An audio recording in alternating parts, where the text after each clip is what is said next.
Mesdames, Messieurs, bonjour. Le Front Polisario opère une nouvelle fuite en avant. Il suspend ses relations avec l'Espagne et s'aligne, ainsi, sur la position du parrain algérien. Le secrétariat général du Front Polisario a annoncé, hier soir, la suspension de tout contact avec l'actuel gouvernement espagnol. Une mesure motivée par le soutien du gouvernement Sanchez au plan de l'occupant marocain visant à légitimer l'annexion par la force des terres du Sahara occidental et la saisie des droits inaliénables du peuple sahraoui à l'autodétermination et à l'indépendance. Indique l'organisation séparatiste dans un communiqué. Le mouvement de Brahim Ghali explique que sa décision est un message adressé à l'exécutif que préside Pedro Sanchez afin qu'il cesse d'instrumentaliser la question sahraoui dans des opérations désespérées de troc avec l'occupant. Cette nouvelle fuite en avant du Polisario intervient moins de 24 heures après la publication par le ministère espagnol des Affaires étrangères d'une carte du Maroc, intégrant la partie située à l'ouest de murs de sécurité, sous le contrôle des forces armées royales. Une intégration dénoncée par certaines têtes d'affiche des mouvements indépendantistes en Espagne. Le député basque de Bildu, Jon Inaritu estime, sur Twitter, que cette décision prise, unilatéralement, suit les traces de la reconnaissance de la marocanité du Sahara par l'ancien président des États-Unis, Donald Trump. Elle est l'œuvre d'une minorité parlementaire.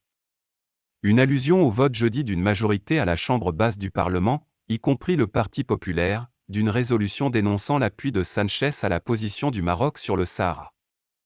Inaritu affirme son intention d'interpeller, le lundi, le gouvernement sur ce sujet. L'annonce de la suspension des contacts avec l'exécutif Pedro Sanchez permet au Polisario de s'aligner sur la position prise par l'Algérie. Depuis la publication par le cabinet royal de la lettre de Sanchez adressée au roi Mohamed VI, l'Algérie s'est montrée plus agressive que le Polisario.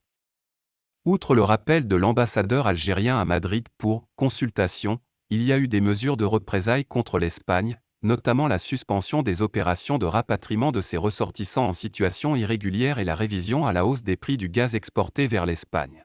L'Espagne est d'ailleurs le seul pays concerné par cette augmentation, selon les propos du président du groupe Sonatrach. Depuis le début de la crise en Ukraine, les prix du gaz et du pétrole explosent. L'Algérie a décidé de maintenir, pour l'ensemble de ses clients, des prix contractuels relativement corrects. Cependant, il n'est pas exclu de procéder à un recalcul des prix avec notre client espagnol, a déclaré Taoufik Agar. En revanche, le Polisario, dépourvu de carte de pression, s'est contenté dans un premier temps d'exprimer ses regrets et son étonnement quant à la décision espagnole. Ensuite il a évolué vers un lexique plus offensif, comme la trahison. Un terme qu'une source officielle algérienne a utilisé au lendemain de la publication de la lettre de Pedro Sanchez destinée au roi Mohamed VI.